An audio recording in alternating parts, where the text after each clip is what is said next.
श्री दुर्गा सप्तशती चरित्र अध्याय 7 चंड और मुंड का वध।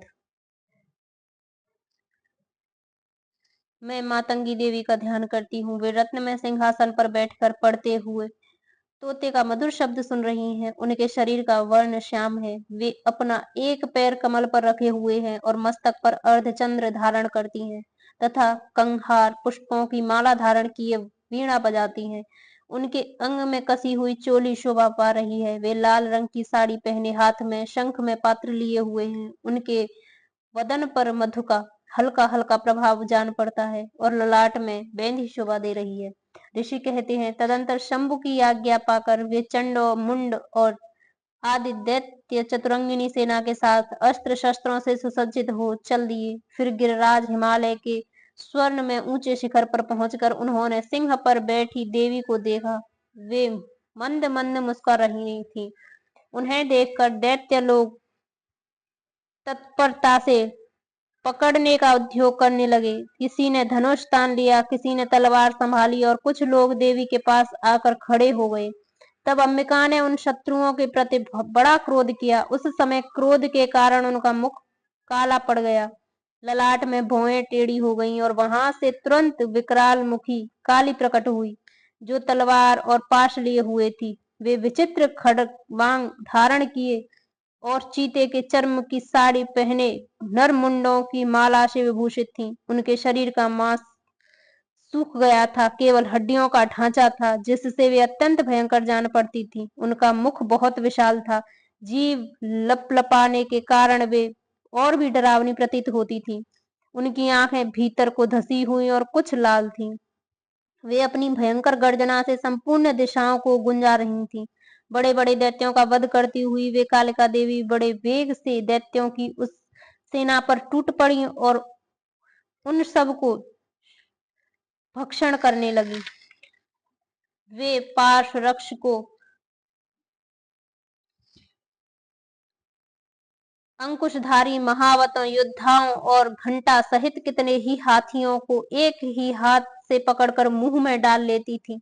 इस प्रकार घोड़े, रथ और सारथी के साथ रथी सैनिकों को मुंह में डालकर वे उन्हें बड़े भयानक रूप से चबा डालती थीं। किसी के बाल पकड़ लेती, किसी का गला दबा देती, किसी को पैरों से कुचल डालती और किसी को छाती के धक्के से गिराकर मार डालती थी। वे असुरों के छोड़े हुए बड़े बड़े अस्त्र शस्त्र मुंह में पकड़ लेती और रोष में भरकर उनको दांतों से पीस डालती थी।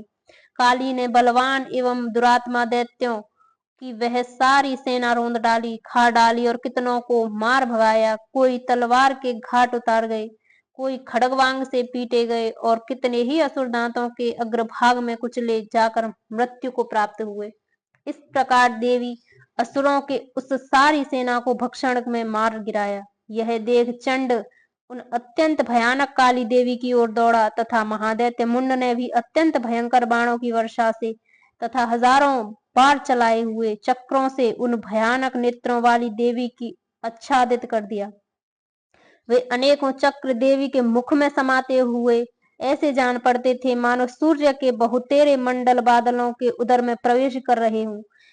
तब भयंकर गर्जना करने वाली काली ने अत्यंत रोष में भरकर विकट अट्टहास किया। उस समय उनके विकराल वदन के भीतर कठिनता से देखे जा सकने वाले दांतों की प्रभा से वे अत्यंत उज्जवल दिखाई देती थी। देवी ने बहुत बड़ी तलवार हाथ में ले हंका उच्चारण करके चंड पर धावा किया और उसके केश पकड़कर उसी तलवार से उसका मस्तक काट डाला।